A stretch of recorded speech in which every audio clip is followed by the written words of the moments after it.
खुलुमबाय गिबियावनो नोंथांमोनखौ आंनि चेनेलाव बरायनायजों लोगोसे गोजोन फुंबिलिनि अननाय सिबिनाय आरो गाहाम हामलायनायखौ जासिहरबाय। दिनैनि बे भिडिअ'आव नोंथांमोननि गेजेराव मोननैसो गोनांथि खौरां लानानै फैदों। आसा खालामगोन भिडिअ'खौ जोबजासिम नायलांगोन।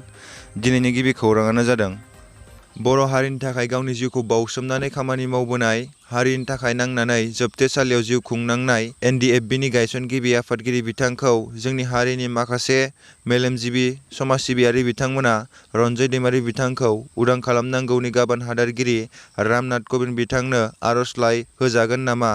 बर' रायजो राजाफोरा दि आरनाब्ला बिथांखौ उदां अख्राङाव नुनो लुबैदों। बिथांखौ उदां खालामनांगौनि दिनै हादोरगिरि रामनाथ क'विंद बिथाङा तामुलपुरनि जथुम्मायाव नुजाथिफैयोब्ला बर' रायजो राजाफोरा नारसिननो नांगौ। मानोना भारतनि संबिजित आयेन बायदि 15 आगस्ट खालाराव हादोरगिरिया गावनि गोसो बायदि जेनेरेल एमनेस्टिनि जोहै गासै सा 15 सिम जिउ जोबजानायफोरखौ उदां खालामनो हानायनि राहा दं। नाथाय थारैनो बे बाथ्राखौ रामनाथ क'विंदनि साखान्थियाव बुंफोरजागोन नामा? बेखौ जोङो दाहाय बेलासियावसो मोनथिसिगोन। बर'नि मुंदांखा फावखुंग्रि gemsri दैमारी बिथाङा गावनि जिउनि मोनसे सिमांखौ मोगथां महर मोनहोनो हानायखौ फेसबुकआव शेयार खालामदों।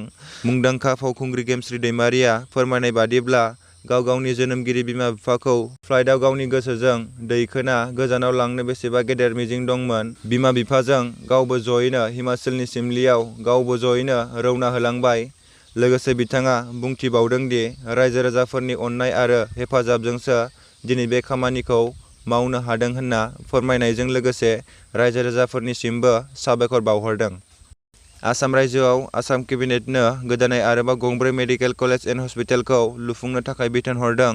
गोदानै लुफुंनो गोनां मेडिकेल कलेज एन्ड हस्पिटालफोरा जाबाय Dhemaji medical college, Morigaon medical college, Golaghat medical college, Bongaigaon medical college.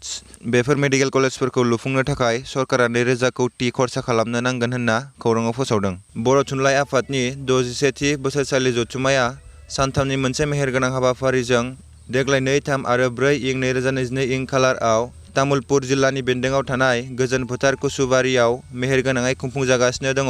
मैया नैथि सान। बे नैथि साननि हाबाफारियाव बर' सावथुन मुलुगाव गावखौ राफोद देरहासार फावखुंगुर महरै गायसननो हानाय अमप्रकाश खेरखातारि बिथांखौ बर' थुनलाइ आफादआ मान बावदों आरो बेनि थाखाय बर' थुनलाइ आफादनिसिमबो गोजोननाय बावहरदों।